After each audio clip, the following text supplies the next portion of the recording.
नमस्कार दोस्तों, बिजनेस में आपका स्वागत है। अभी हम कर रहे हैं करंट अफेयर्स।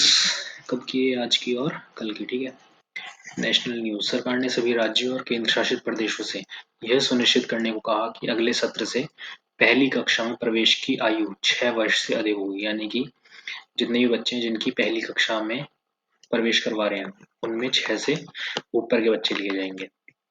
शिक्षा मंत्रालय ने सभी राज्यों और केंद्र शासित प्रदेशों को यह सुनिश्चित करने को कहा है कि 2024-25 के सत्र से पहली कक्षा में प्रवेश के लिए बच्चों की उम्र 6 वर्ष से अधिक हो। यह व्यवस्था राष्ट्रीय शिक्षा नीति 2020 तथा निःशुल्क और अनिवार्य बाल शिक्षा अधिकार अधिनियम 2009 के प्रावधानों के अनुरूप की गई है। शिक्षा मंत्रालय ने इस महीने की 15 तारीख को स्कूली शिक्षा और साक्षरता विभाग को इस बारे पत्र लिखा है और 2024-25 से ग्रेड 1 में प्रवेश के लिए नियम लागू करने को कहा है।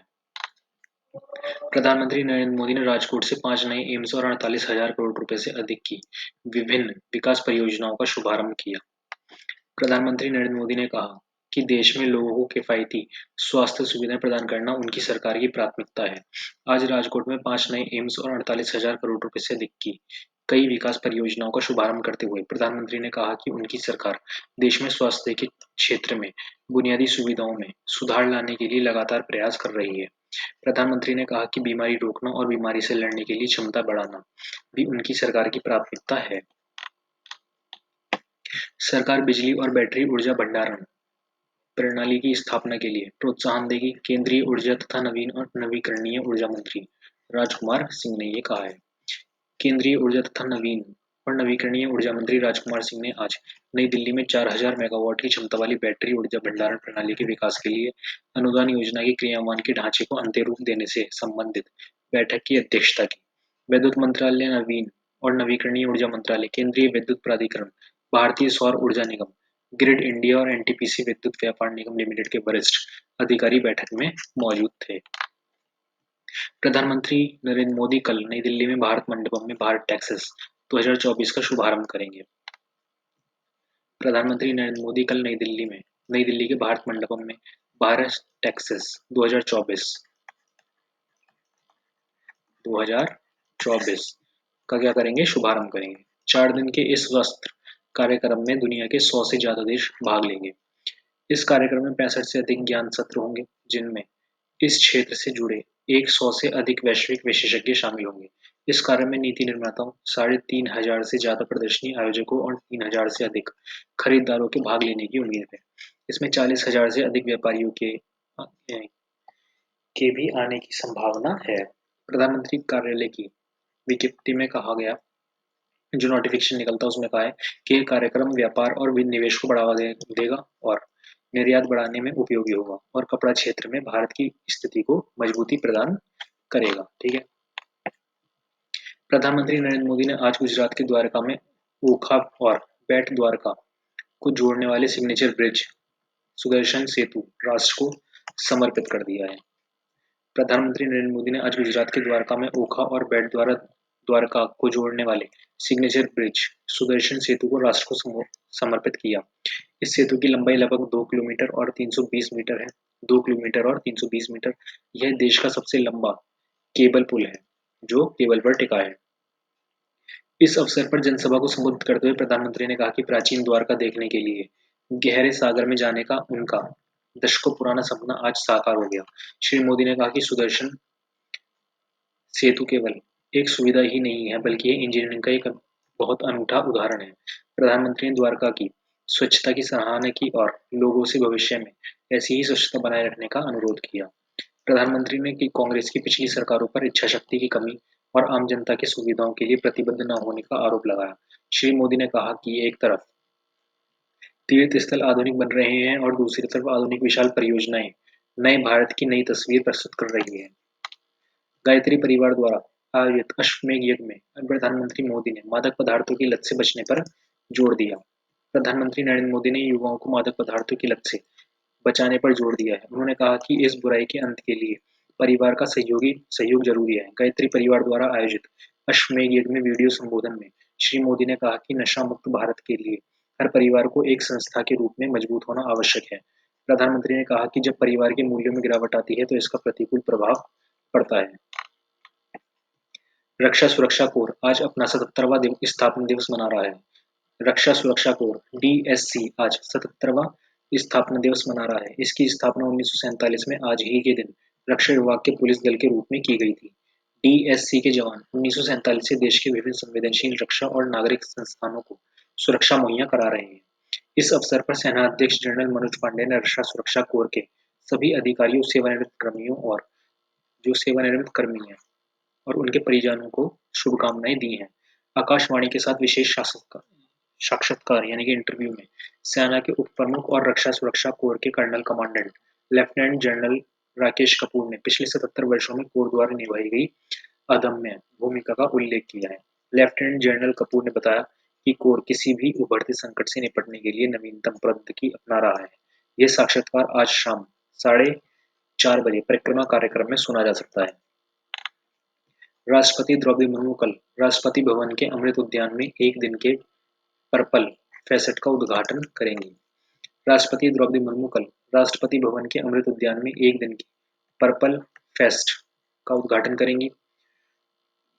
सामाजिक न्याय और अधिकारिता मंत्रालय के अंतर्गत दिव्यांगजन सशक्तिकरण विभाग इस वर्ष जनवरी में गोवा में अंतर्राष्ट्रीय पर्पल फेस्ट 2024 के सफल आयोजन के बाद इस कार्यक्रम का आयोजन कर रहा है। 10,000 से अधिक दिव्यांगजन अपने सहयोगियों के साथ इस कार्यक्रम में भाग लेंगे।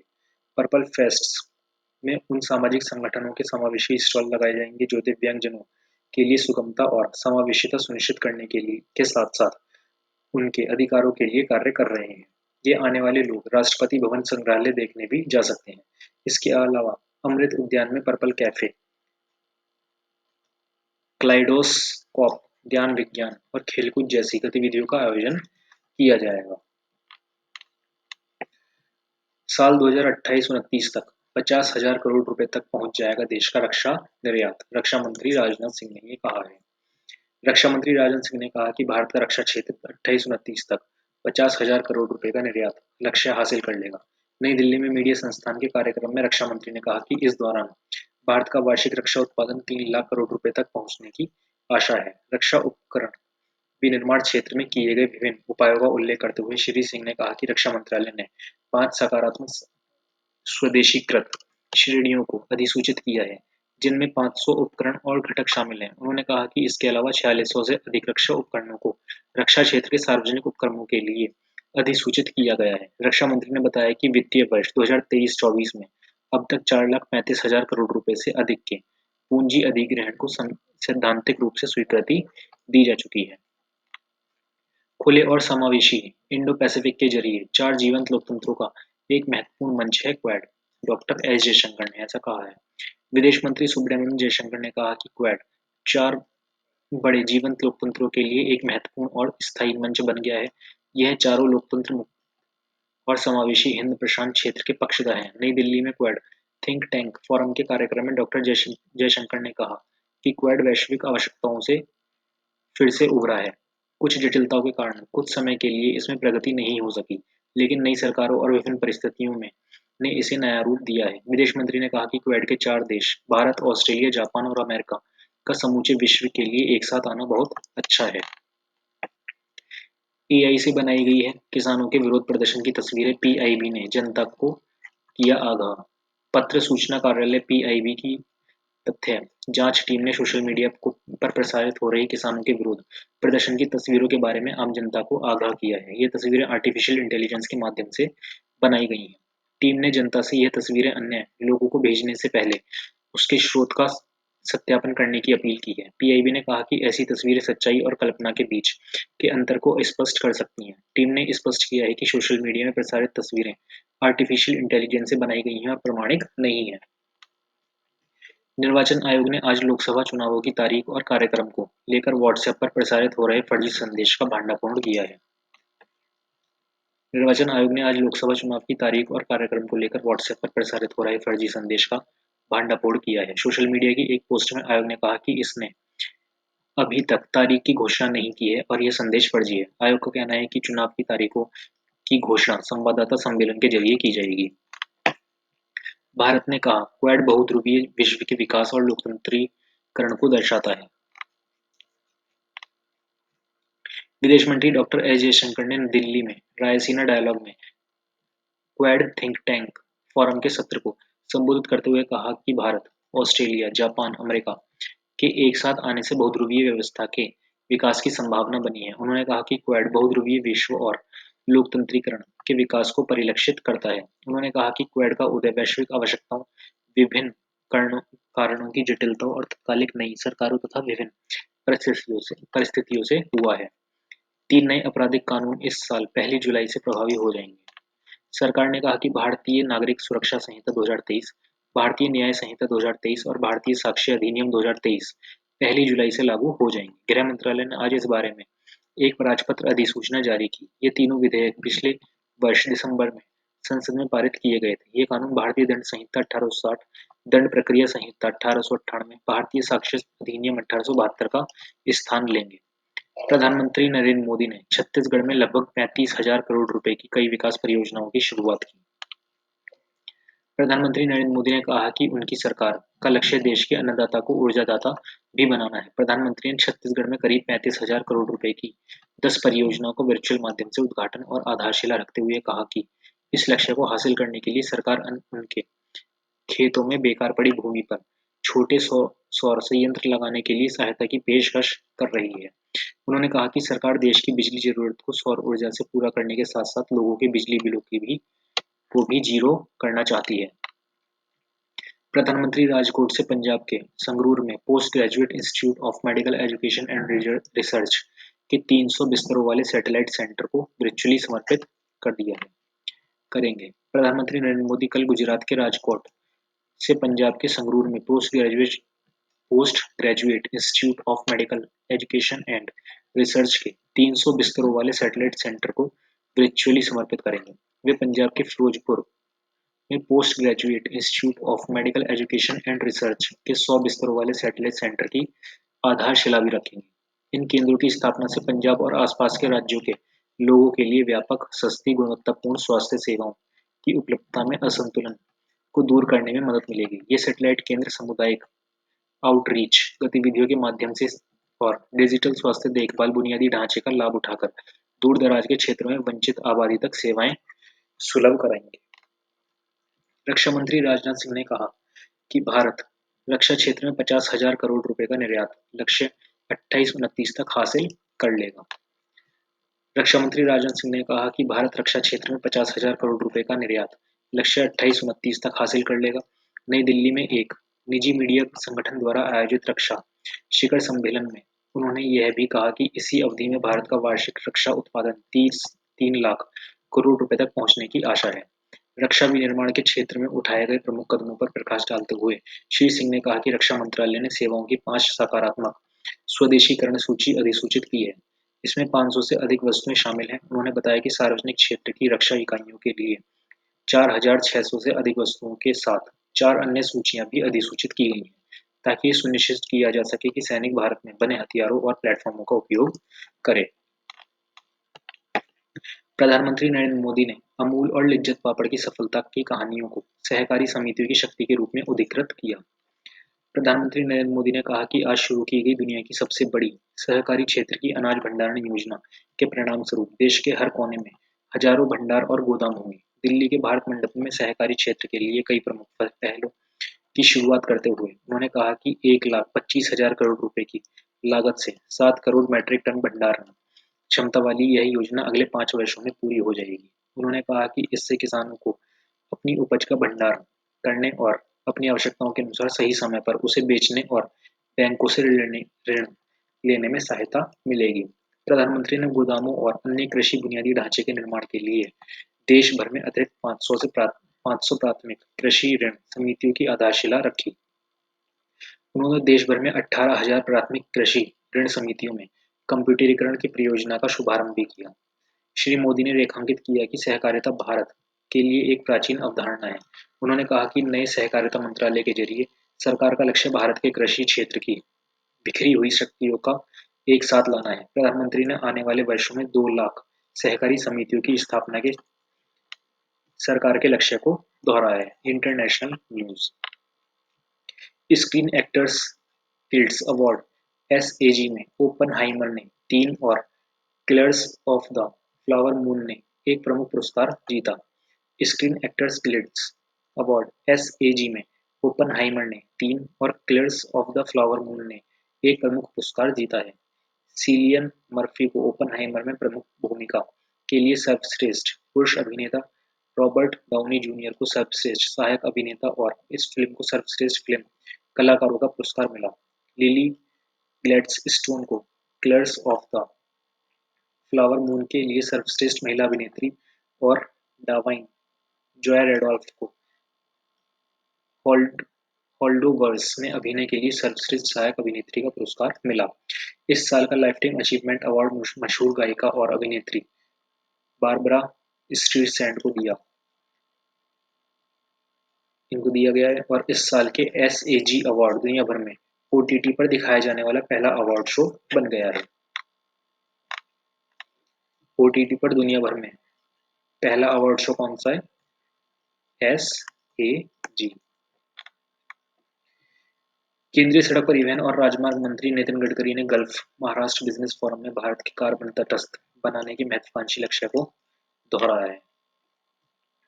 केंद्रीय सड़क परिवहन और राजमार्ग मंत्री नितिन गडकरी ने gulf Maharashtra business forum global Mahavishwa 2024 सम्मेलन में 2070 तक भारत के कार्बन तटस्थ बनने के महत्वाकांक्षी लक्ष्य को दोहराया।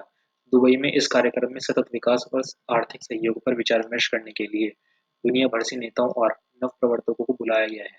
कार्यक्रम में शेख जवाहर बिन खलीफा अल खलीफा मुख्य अतिथि के रूप में उपस्थित थी। अमेरिका में राष्ट्रपति पद के लिए रिपब्लिकन पार्टी के उम्मीदवार के नामांकन के लिए डोनाल्ड ट्रंप ने दक्षिण कैरोलिना में निक्की हैली पर बड़ी जीत दर्ज की है। अमेरिका के राष्ट्रपति पद के लिए रिपब्लिकन पार्टी के उम्मीदवार के नामांकन के लिए डोनाल्ड ट्रंप ने दक्षिण कैरोलिना में निक्की हैली पर बड़ी जीत दर्ज की है। हैली के गृह राज्य में 20 के अंतराल से जीत दर्ज कर पूर्व राष्ट्रपति ट्रंप ने लगातार चौथी जीत हासिल की है। जीत के बाद ट्रंप ने कहा कि वे राष्ट्रपति पद के लिए रिपब्लिकन पार्टी के उम्मीदवार की दौड़ में बने रहेंगे। अमेरिका में इस वर्ष नवंबर में राष्ट्रपति पद के लिए आम चुनाव होंगे। अमेरिका और ब्रिटेन के लड़ाकू विमानों ने यमन में चौथे संयुक्त अभियान में हाउती के 18 ठिकानों पर हमले किए। अमेरिका और ब्रिटेन के लड़ाकू विमानों ने यमन में चौथे संयुक्त अभियान में हाउती के 18 ठिकानों पर हमले किए। अमेरिका के रक्षा विभाग पेंटागन ने एक संयुक्त बयान में कहा कि शनिवार को यमन में 8 विभिन्न स्थानों पर हाउती के 18 ठिकानों पर हमला किया गया, जिसमें भंडारण केंद्रों, वायु प्रतिरक्षा प्रणालियों, ड्रोन, रडार, हाउती के एक हेलीकॉप्टर पर निशाने लगाए गए। बयान में कहा गया है कि पिछले वर्ष नवंबर के मध्य से समुद्र में व्यापारिक जहाजों पर हाउती के 45 से अधिक हमलों के कारण वैश्विक अर्थव्यवस्था तथा क्षेत्रीय सुरक्षा और स्थिरता के लिए खतरा पैदा हो गया है। इन हमलों को Australia, Bahrain, Canada, Denmark, Netherlands, New Zealand के सहयोग से अंजाम दिया गया। ऑस्ट्रिया में वियना स्थित चीनी दूतावास के सामने तिब्बती युवाओं का प्रदर्शन। तिब्बत में मानवाधिकार उल्लंघन को लेकर है नाराजगी। ऑस्ट्रिया में वियना स्थित चीनी दूतावास के सामने तिब्बती समुदाय के 3 युवकों ने तिब्बत में चीन की कम्युनिस्ट पार्टी द्वारा मानवाधिकार उल्लंघन को लेकर, मानवाधिकार जो होते हैं उनका उल्लंघन को लेकर उन्होंने प्रदर्शन किया है। उन्होंने अंतर्राष्ट्रीय समुदाय से एकजुट होकर तिब्बतियों के मानवाधिकारों की रक्षा के लिए निर्वासित तिब्बती सरकार का सहयोग करने की अपील की है। विरोध प्रदर्शन के दौरान तिब्बत में चीन की गतिविधियों से संबंधित वीडियो भी दिखाए गए हैं। ब्रिटेन सत्तारूढ़ कंजर्वेटिव पार्टी ने लंदन मेयर पर टिप्पणी के आरोप में अपने सांसद ली एंडरसन को बर्खास्त कर दिया है। किसको बर्खास्त कर दिया है? ली एंडरसन को। ब्रिटेन की सत्तारूढ़ कंजर्वेटिव पार्टी ने अपने सांसद ली एंडरसन को लंदन के मेयर पर टिप्पणी करने के आरोप में पार्टी से बर्खास्त कर दिया है। इजराइल और हमास के बीच जारी युद्ध से ब्रिटेन की राजनीति में बड़े तनाव के बीच श्री एंडरसन ने आरोप लगाया था कि लंदन के मेयर सादिक खान इस्लामिक चरमपंथियों के नियंत्रण में कार्य कर रहे हैं।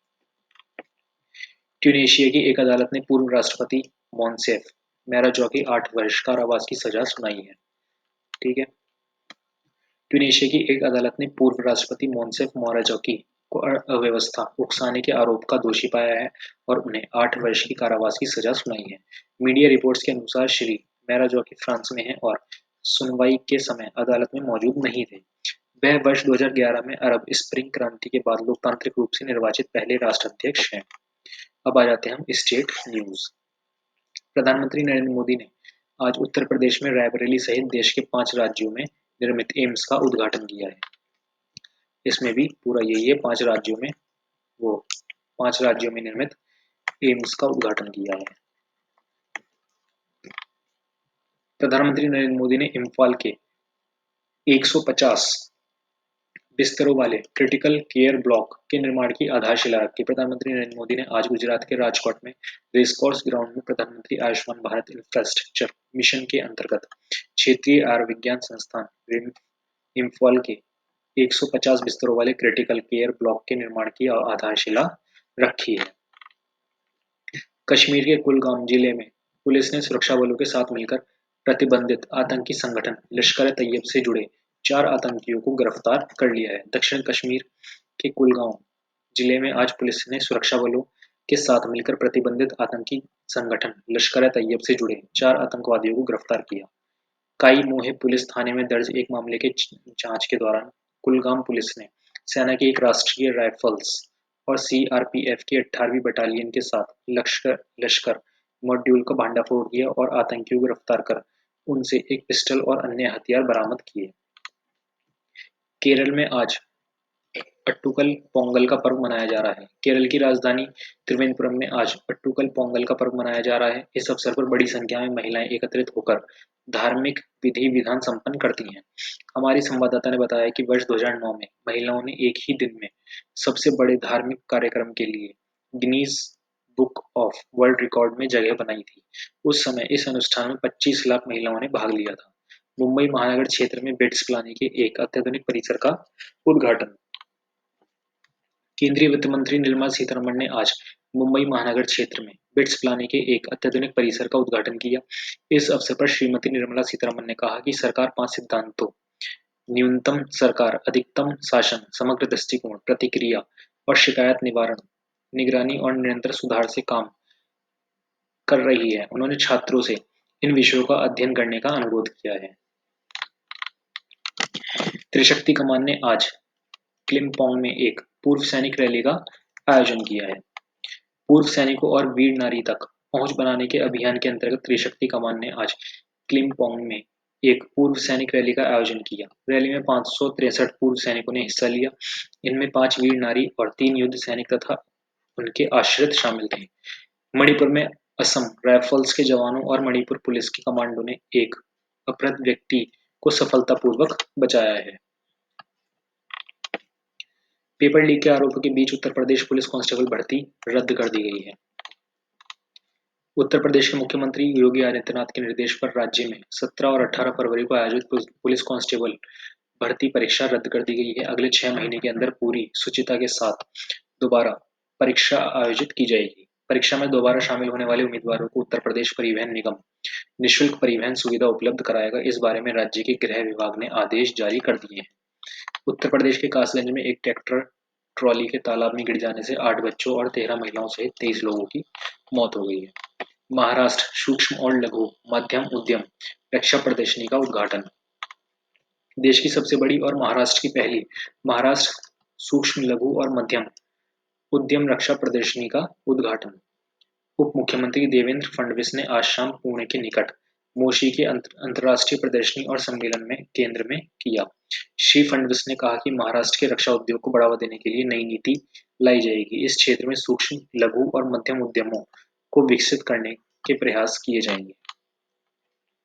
राजधानी के सुंदर नर्सरी में 4 दिवसीय उर्दू महोत्सव का आयोजन। दिल्ली सरकार के कला संस्कृति एवं भाषा विभाग द्वारा राजधानी के सुंदर नर्सरी में 4 दिवसीय उर्दू महोत्सव का आयोजन किया जा रहा है।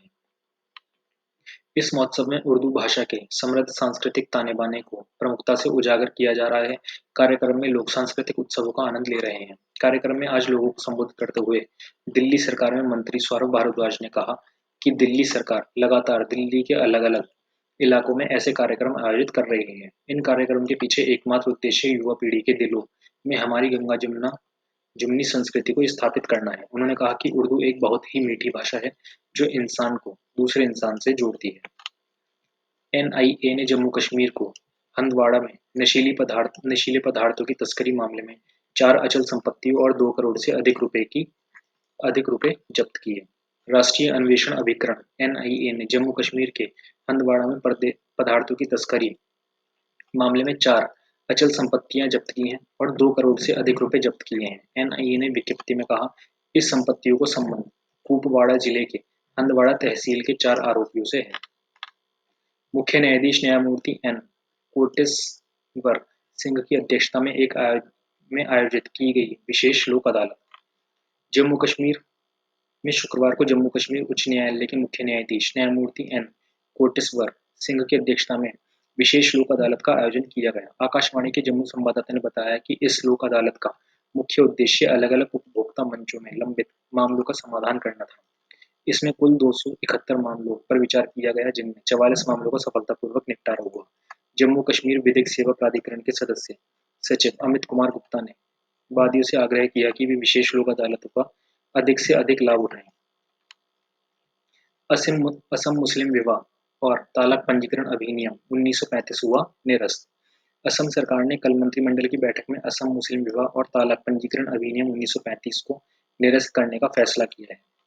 असम के पर्यटन मंत्री जयंत मल्ला बरुआ ने बताया कि इस अधिनियम के आधार पर अब तक 94 मुस्लिम रजिस्ट्रार राज्य में मुस्लिम विवाह और तालाक का पंजीकरण कर रहे थे। असम सरकार अब इन रजिस्ट्रारों को उनके पुनर्वास के लिए एकमुश्त 2 लाख रुपए का मुआवजा देगी।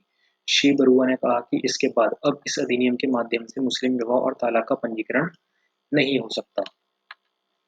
पुणे के पास मोशी में भारत की सबसे बड़ी रक्षा उपकरण प्रदर्शनी की शुरुआत की गई है। भारत की सबसे बड़ी रक्षा उपकरण प्रदर्शनी आज से पुणे के पास मोशी में अंतर्राष्ट्रीय प्रदर्शनी कन्वेंशन सेंटर में शुरू हो रही है। इसका आयोजन महाराष्ट्र सरकार के उद्योग विभाग ने किया है। किसने किया है? महाराष्ट्र सरकार के उद्योग विभाग ने। केंद्रीय रक्षा राज्य मंत्री अजय भट्ट और महाराष्ट्र के मुख्यमंत्री एकनाथ शिंदे इस प्रदर्शनी के उद्घाटन समारोह में शामिल होंगे। सूरत और बिलमोरा के बीच हाई स्पीड रेल कॉरिडोर का पहला खंड 2026 में शुरू हो जाएगा।